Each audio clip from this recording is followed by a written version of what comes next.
Varume nevakadzi vakomana nevasikana, ndoda ndikudze chokwadi. Kana tazogara uyu muti wakakura, ukazoona senyika vakutaura kana kuti vadecide kuti kunyora pamuti title yekuti the big tree, aiwatokura mutiwo. So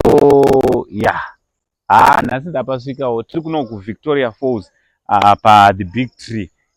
So listen, pamwe watatanga kutoona nhasi unongotifollowa wobva wasubscribe, so that every time patinowinza mavideos akanaka seanawo, mavideos anokuinfomai, anokudzidzisaiwo seanawo, you'll be notified. Yes, so uyu muti unonzi the big tree, mhando kana type yachona iri nechirungu inonzi baobab, handiti kana nechishona unonzi muuyu. Ndo mauyu aya atakakura tichidya kana kuti tichiona, but uyu wazokurisa kudarika mimwe miuyu, handiti because unotonzi kureba kwaona, handiti kureba kwaona unonzi une 23 meters. 23 meters. Kozoti kufara ndizvo, handiti that is 18 meters, handiti kureva kuti kutenderera kudai ndo 18 meters.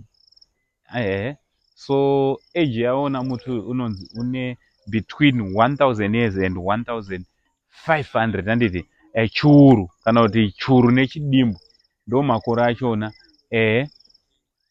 Muuyu ndofunga munomaziva zukuru, mauyu munowaziva. Mazuva ano ndakatoona kuti mamacompanies angwara, pane macompanies akuita basa rekusvina mauyu, vakuita basa rekusvina mauyu. Takutoonawo kwane majuice emauyu, ukada kucheka kunyange ana dairyboard kuneto necascade remauyu. Muuyu wachona ndewowu. Vamwe vanobva vati muuyu wakaita sei chichi, muuyu wachona ndeupi? Ndewowu. And fruit rachona ndeiri, rabva ratouya rimwe. Ndo mauyu zvaanenge akaita, handiti ndo fruit rachona zvarakaita, rinotoburuka kubva umu, rinotodonha kubva umu. Nenyaya yekuti muuyu haukwirike, ndofunga kumisha vanhu vanoiziva. Isusu taenda zvakanyanya kugokwe tichakura, kune miuyu kusaidi kwataenda, kusaidi kunonzi kwana Ganyungu, kwana Nyarupakwe, kwaiva nemiuyu yakakura saizvozvi. But uyu wazokurisa, handiti uyu wazokurisa.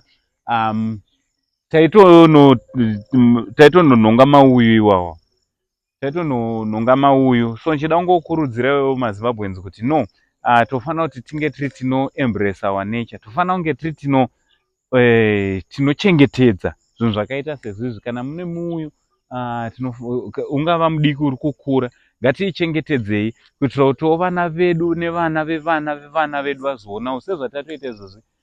Madzitateguru edu andoriwo adiki kune muti uyu. Madzitateguru edu meaning kuti kusvika pane vatinochiziva, kana kuri kwangu kudzinza vandinoziva, vadiki kune muti uyu, handiti. But muti uyu une zvaunototaura kwatiri isusu senyika. Muti uyu une zvaunototaura kwatiri isusu semaZimbabweans, nekuti muti uyu uri muZimbabwe. Do you know kuti actually kondori nevarungu vanotokwira ndege just to come and see this big tree? Kondori nevarungu vanotobudgeta kuti no, I want to go to Africa, to Zimbabwe specifically, to Victoria Falls, so that I can go and see the big tree, the big baobab tree. Muuyu wakakura. Iwe une mukana wekuti unge uri unouya kunoku, une mukana wekunge uri unouya kuno Victoria Falls, haudi ndege, sometimes haudi kana passport, unongoda mari yako yebhazi, wotopinda mubhazi kutouya kunoku kuti uzozvionera. Kwotouya nevana vako vozonatsozvionera, vana votova that experience yekuti muuyu wakaita sei. Kana uchida kuuya kunoku, vamwe vanobva vashayiwa kuti manje ndinozivani, handina wandoziva ikoko kuenda kumafalls. KuVictoria Falls, we used to think kuti it's only activity iriko ndeyekungoenda kunoona mapopoma, but also kune activities akafanira kutouya upana for free. You don't pay anything, just come and wototora maphotos, wototora mavideos sezvatiri kutongoita izvozvi for free panapa the big tree.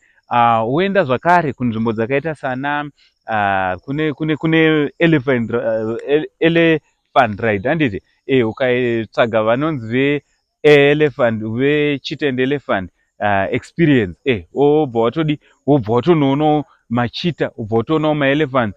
Ivavo zvakare vane malions, wobva watonoona malions.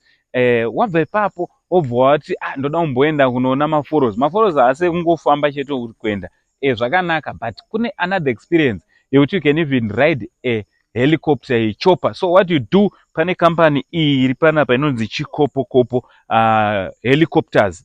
Ukavabata pavo zvakare vavo vanobva vakuita kuti utenderere woona zvakanaka kuti muVictoria Falls makaita sei, Mapopoma. Just imagine that experience of watching the falls from above, and riding on top of the falls. Also, there are a lot of activities.